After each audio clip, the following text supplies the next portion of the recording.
আসসালামু আলাইকুম, কেমন আছো তোমরা? এর আগের ভিডিওতে অনেক ভালোবাসা দিয়েছো তোমরা। এই ভিডিওটি তুমি যদি নতুন হও আমার চ্যানেলে, তাহলে চ্যানেলটি সাবস্ক্রাইব করে দিও। কিছু কিছু সময় এমন আসে, আমরা চিন্তা ভাবনা কিছু করি আর হঠাৎ করে সেটা বাস্তব হয়ে ওঠে। এটা আমাদের ওপর আল্লাহ রব্বুল আলমিনের তরফ থেকে অনেক বড় একটা নিয়ামত, যে ওনার কাছে আমাদের চাইতে হয় না, চাওয়ার আগেই সত্যি করে দেন। তাহলে ভাবো তো, চাইলে কি হবে?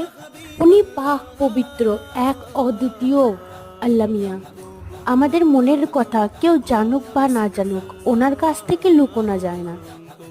আমাদের সমস্ত স্বপ্ন যেগুলো আমরা দেখি, সেগুলো একমাত্র উনিই পূরণ করেন। মহান রব্বুল আলমিনের কাছে একটাই দোয়া, জেনে অজেনে যে সমস্ত গুনাহ আমরা করে ফেলেছি তার জন্য উনি আমাদেরকে মাফ করে দেন।